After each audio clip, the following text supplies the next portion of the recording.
This is part 2 of 5.1. So if $10,000 is invested at 6% compounded monthly, then the future value of the investment, S, which stands for future value, after X years is given by this formula. Find the future value of the investment after 5 years. Well, that's just an X value, so X equals 5. We're going to plug it in here. So S equals 10,000 times 1.005 at 12 to the times 5. So when you put that in your calculator and you go to your home screen, oops. So 10,000 parentheses 1.005. What did it say? Yes. Parenthesis raised. If yours is like mine, then you're going to have to put 12 times 5 in parentheses. If it's not like mine, if it goes up into the exponent box, then you can just put 12 times 5. If you don't know, put parentheses. So enter. So the future value after 5 years would be $13,488.50. So after 5 years at 6% compounded, whatever it said, after 5 years you would have this much money. So you would have made about almost $3,500. Alright, the next one I believe said 30 years. And so the only thing that we do is change this, the 5 to 30. So S equals 10,000 times 1.005 times 12 times 30. So I'm going to bring it back up, and I'm going to change my 5 to 30.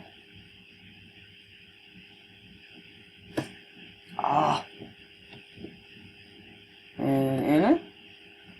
So after 30 years, if you put $10,000 in an account and left it alone, didn't touch it, after 30 years, you would have $60,225.75.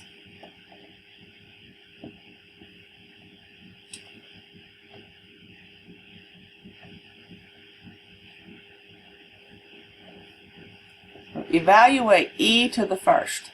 Well, E on your calculator is right here. If we press second and then divide, you see the E comes up. And then raise to the first power, it equals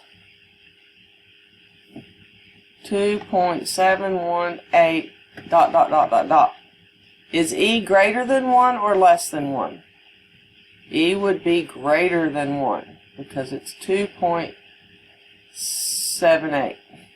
So now it says to graph y equals e to the x. So again, we're going to go here to our y equals. We're going to type in E, which is second divide, raise it to the x power, and always zoom 6. So if you look here, it's an exponential. It goes up just like all the others that we did. So now graph y equals 1/2 to the x power. By setting up a chart and graphing the function by hand, would you describe this as a growth function or a decay function? So again, we're going to do x and y, and we're going to do -2, -1, 0, 1, and 2. It says by setting up a chart and graphing the function by hand. Alright, we are going to use the calculator to get our numbers, and I believe that was 1/2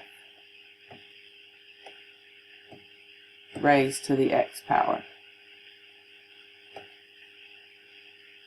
So second graph gives us our table. -2 would be 4, -1 would be 2, 0, 1, 1.5 or 1/2, and 2.25 or 1/4. So if we graph this, there's our x-axis, here's our y-axis, -2, -1, 0, 1, 2. I'm only going up as high as 4, so I'm going to go by 1 to 4. That's 4. That's 1, 2, 3. And I'm going to graph negative. I'm going to use a different color though. -2, 4 is way up here. -1, 2 is right here. 0, 1, 1.5, 2.25. So would you consider this a growth or a decay? If you said decay, you would be correct, because it declines. As x gets bigger, y gets smaller. So a decay is when it goes down from left to right. Alright. Where is my...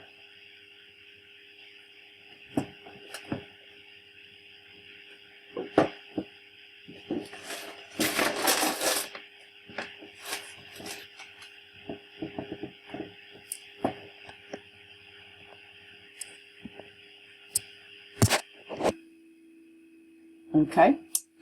So now my board died, so I had to plug it up. So I believe I was done with that. And we're on to number 8. What do you notice about the base and the shape of the graph? Alright. So, if we were to do y equals e to the negative x, we're going to plug these into this calculator. Alright, so y equals, turn it on, y equals, clear, e, second divide, raised to the negative x power, second graph. Alright, so here's my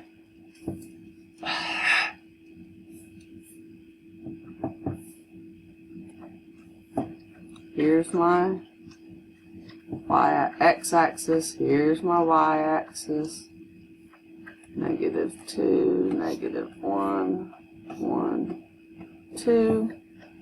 So -2 is up here at 7, so I'm going to go 2, 4, 6, 8. So -2 would be somewhere about right there. Let's do it in purple. -2. This one's in purple. -1, 2.7.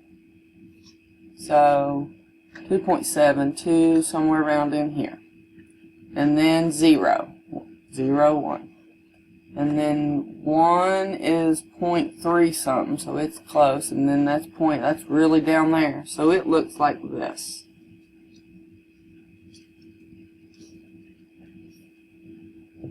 Alright. Now let's do the next one.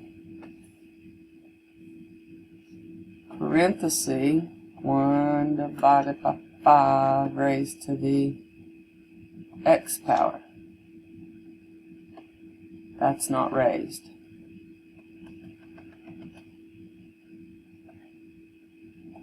No. There we go. So this one, -2, is at 25. So let's do this in green. So -2, if that's 2, 4, 6, 8, 10, 12, 14, that's going to be way up here somewhere. Way up here, we'll say. It's 25. And then -1, 5, 2, 4, it's going to be somewhere about right here. 0, 1, 1.2, 0.04, so it's coming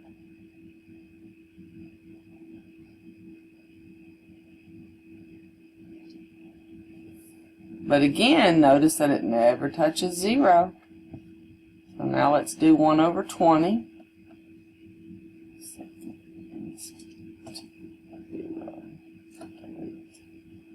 And second graph, oops.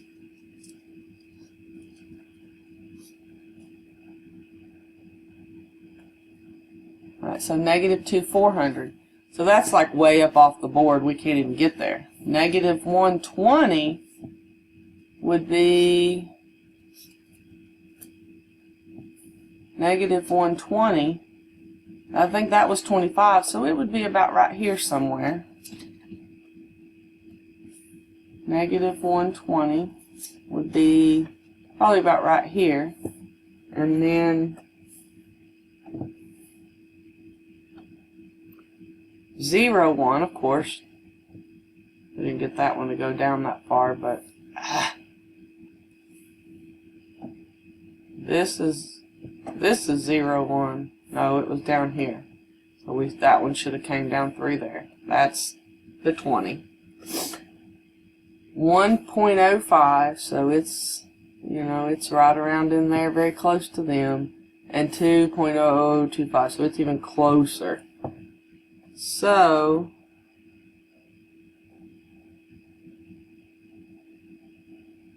what do you notice about the base and the shape of the graph? Was 1/5 bigger or smaller than 1 over 20? It's bigger.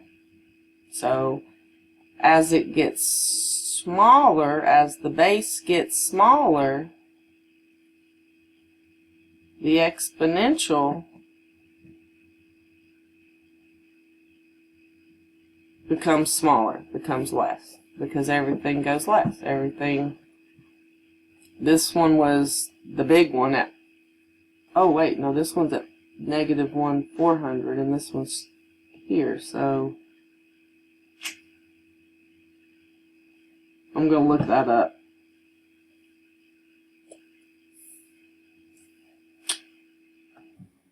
Okay, so I looked it up, and it's the opposite of what the other one is. As it increases, it exponentially decreases. Is what that's saying. The smaller the base is, the more it decreases. It exponentially decreases bigger. So what point do all the graphs pass through? 0, 1. What axis do the graphs never cross? They never cross the x-axis. What is the domain? What is the range? That's the same as the growth function. Domain is all real numbers, and range has to be greater than 0. Y equals greater than 0. Y equals y greater than 0. Are the graphs growth or decay? These graphs are decay. And the smaller the base, the more exponentially smaller it gets. So the rest of this worksheet, I'll